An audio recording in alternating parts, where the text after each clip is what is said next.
Welcome to another episode of One Town, One Community. This is Amelia again. I'm joined today with Jen from Exhale Dance Studio. Hello, Jen. Hi, Amelia. Thank you so much for having me today. I really Yeah, look forward to our interview. thank you for joining me. It's great to have you here today. So can you tell me a little bit about your business? Sure. It's called Exhale School of Dance, and we are located in the center of town at 18 Union Street. Our mission is to create a lifelong learning for a lifelong love for learning and moving in our students, and giving them a dance education that emphasizes strong technique, dance history, and age-appropriate choreography. Awesome. And how long you founded this company? I did, yes. How long ago was that? So we've been in town. We actually had our third birthday on Saturday, which is Oh, very exciting. congratulations. We started out in the Grange Hall, very small, and I just had like 3 students the first day. And then this September, we got our own home at 18 Union Street, and we're really excited to be sort of in the heart of town and to be part of this community. Great. Awesome. And what made you start your business? So I had dreams of doing this since I was 3 years old. I used to just line up all my teddy bears and all my dolls and try to teach them how to dance. And then once my sister got old enough, I tortured her with every plie, tendu, and jump that I learned in dance class. I graduated from Dean, receiving my BA in dance. I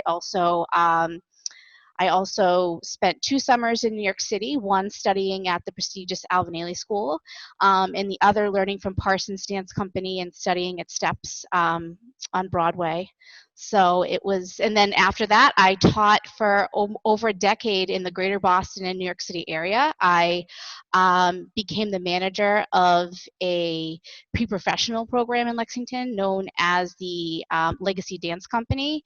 And I just decided that if I was going to go for it, that I really wanted to do it now. And there was nothing sort of like that type of dance education in the area. So I wanted my 2 daughters to be able to sort of enjoy an education that wasn't based on that we weren't doing dance competitions, and it was just slightly different. So we're a paraprofessional program that still has a team family vibe to it. Great. Yeah. Awesome. So, you said to me earlier that you are the owner. So what is your role? What does your day-to-day kind of schedule look like? It's pretty busy. So I usually start on a normal day. I usually start at like 6 o'clock in the morning, sort of answering emails before my kids wake up. I put my kids on the bus. I come to the dance studio. I do everything from the accounting to the website to the social media. And then I teach usually starting at 1:30, and I am not done till 9:30 at night. So it's a busy full day, but I love it.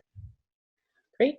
Yeah. And you have other employees, right? I do, yes. How many? I have, well, 3 others besides myself. Shannon Kelly, who was one of my first students when I left college, now teaches for me, and she's my right-hand lady. Anything that I need, if I need some office work done, if I need a program made, she's there for me. She is our sort of our lead of our TAP program. And then we have an assistant that goes to Walpole High, and she assists with several of my classes. The kids just love her. Her name is Ariel. They lovingly call her Miss Ariel. And then there is our office manager, Jen Oliver, which gets confusing, right? Because people call and they're like, well, which Jen are you? It's the studio of Jen's. But she does everything. She helps out in the office. She helps out with my billing. And if I have a question or I just need some advice and some support, she's always there for me for that as well. Great. Yeah. And so what are your types of classes that you offer? We offer everything from the youngest that we teach right now is 2, and we call that a 2 cute class. And sort of I read them a book, and then we dance to the book. We have a lot of fun. And I also teach preschool classes, which again is just more like fine and large motor skills. And then we teach ballet, jazz, tap, hip hop, contemporary, tumbling, sort of everything that you can think of at ages 2 all the way up to, I believe our oldest right now is like 65. So we run the gambit of classes and ages here at Exhale. And are there certain classes that are more popular than others, a certain age group that you have more of right now, or? Right now, for me, it would be my preschool. My preschool is growing a lot, and that's exactly what I want. Right, I want them from the bottom to build sort of this love for dance education, and I just love seeing them come into the classroom. They're just so excited and can't wait for their day. So I would say that, and we also our company is growing, which is kids that come. 3 to 4 times a week and really take their dancing seriously to the next level. We perform at all different community events and charitable events. So that is also, I'm very proud to see that growing as well. Great. Yeah. So, was there a particular reason why you chose Norfolk for your business location? So my husband and I moved here a little over 8 years ago. And before that, like I said, I graduated from Dean College and I grew up in Norwood. So we would drive through Norfolk and we would come up to like that first rotary where the gazebo is. And my dad used to say that this is just the most beautiful town. Like he just always loved it. And he felt like you feel like you're like going through a picture when you drive by. It just seems like an old fashioned town that you don't see, very small, like you don't see anymore. So when my husband and I were trying to decide where we wanted to raise our kids, it was very clear that we wanted to raise them here. After that, I had been teaching in Boston and I had had 2 children and the commute was too much. And like I said before, the type of dance education that's in Boston, I wasn't seeing it out here. So I wanted to build something for this community that I truly had just fallen in love with. Awesome. Great. So, what is it that you like most about the Norfolk community? Oh my goodness, kindness is everywhere. My oldest goes to HOD and my youngest will be going there next year, but you walk into those halls and love and kindness is sort of like splattered all over the walls. It's my students are, I can't explain it, they just are, they care about each other. They truly care about their teachers. They also have like this work ethic that I haven't seen before, and they're extremely proud. Like and on top of that, it's been a long time since I've seen people that sort of care so much about their neighbors, and I feel like that even before, the pandemic hit, I felt like if you needed a cup of sugar or you needed something or, you were having trouble that day, you could always look to a neighbor for help. And I feel like that is what I love so much about this community. It's different than all other communities for sure. Awesome. Yeah. Do you have a favorite place in Norfolk? Like I said, I actually volunteer a lot at the school, and every time I go in there, even if I'm having a bad day or I'm stressed out about something, I tend to forget all about it. Everyone's so you walk into the office and they are just so happy and they know everyone by name. And my husband and I, when we have free time, we love to go to Nevados. So love to just sort of relax, and we love all the parks here. We love walking around our neighborhood. So I mean, those are all of our favorite spots. Awesome. Yeah. Um, so what about the name for your business? What was the inspiration behind that?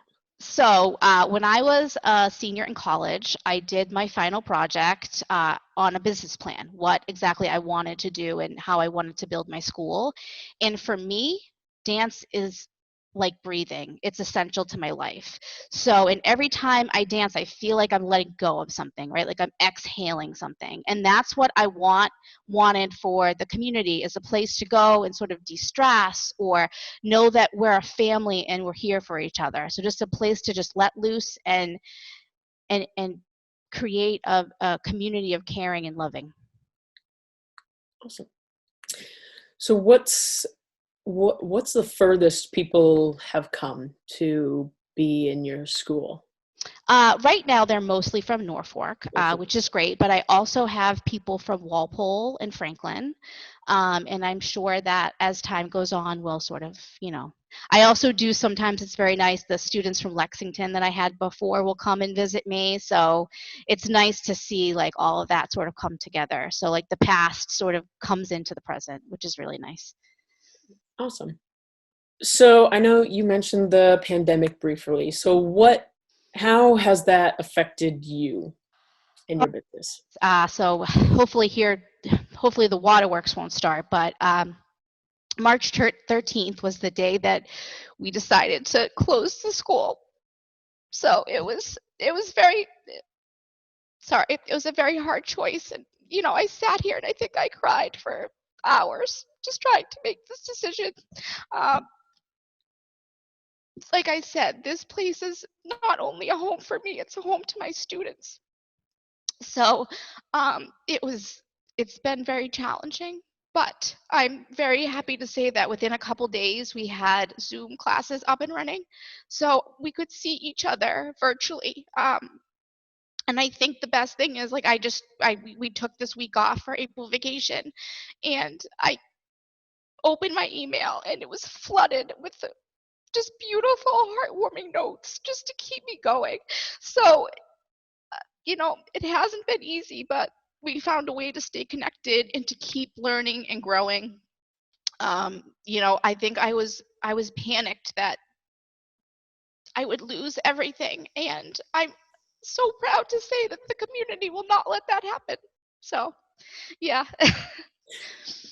That's great. I know it's a sensitive topic and definitely a very hard time that we're going through right now. So I appreciate you talking about it. Of course. Um, so you mentioned Zoom classes. You find that you're keeping up kind of a regular schedule with Zoom classes? So we did shorten our schedule just a little bit. Like for example, before I was running like 5 preschool classes. Now I'm only running 3. And then they sort of pick and choose what time is good for them to come to the class. So we have like condensed our schedule a little bit to just make it a little bit more conducive for people in the new schedule that we're all running on. Great. Awesome. Well, I'm glad you're able to keep up your classes and everything. So what do you think everything will go back to the way it was before after all of this? Do you think it'll be more virtual? What do you think it'll resolve to? I think it's definitely gonna take time. In the beginning, I thought, oh, we'll be back, April 27th or whatever that date was. But eventually, I think it will all go back to normal. And you know, more important, I think we're all going to come out of this a little bit stronger. I think for me, sometimes you lose track of how lucky you are. And I think this definitely allowed me to take a break and be like, wow, I'm so lucky to have these students and to have this building and to have this outlet. How many people get to say that they love going to their job every single day, and that they're sad because they can't go to work. That almost is never said. So I think in the end of this, if it's all, we're eventually going to go back. Like my mom and my grandmother always said, this too shall pass, and we'll all go back. And I think after this, we'll all be a little bit stronger too. Great. Awesome. I definitely agree with you. Yeah. So I know you're doing your Zoom classes. Is there anything else that you're doing to try and help or support the community during this difficult time? Sure. So, my friend Kendra and I have created a couple of Facebook groups and things. There's one called Norfolk MA Connect and Support, and basically what happens is I think we have almost 300 people on the group now, and we'll organize like different lives for people. So if they need support or they need to, even things just like cooking, or I think tonight's someone's coming on and doing painting. And so just like giving people different outlets. We've had people come on and make like mixed drinks and stuff like that. We also have a support group every Thursday night where we sort of different people get together and sort of talk about how they're feeling. So, and different inspirational quotes are put on the page and stuff like that. So it's been really nice just to connect and um, give back a little bit. Great. Awesome. That sounds wonderful. Yeah, and then we also have something called Helping Hands. And at the very beginning of this, we set up little snack bags for all the kids in town that need it. So it was really nice to give back in that way too. Awesome. Yeah. Well, I appreciate you taking time out of your day to talk to me. I know it's can be a little hectic right now, but I appreciate you taking this time. Before I wrap this up, is there anything else you'd like to say to the community? Anything we didn't cover today? Sure. Steve McDonough and I have created, before this pandemic came about, we started to create Norfolk Business Association. And it's just a chance for all of the businesses in the town to feel connected and supported in some way. So we do hope to have a virtual meeting pretty soon. And if anyone has any questions or wants to learn more about this association, they could email me directly at director@exhaledance.com. For me, I think when I first started, that there is no like real connection of all the businesses right now. So just allowing us all to feel like we're together in this, especially during this difficult time, is really important. Awesome. Great. Well, thank you again for your time. I appreciate it. And I wish you the best going forward and getting out of all of this. Thank you. And thank you so much for doing this. It means a lot to all the small businesses in the town to know that the community is here to support them. So we appreciate everything that you guys are doing at NCTV too. Of course. Thank you. Thank you, Amelia.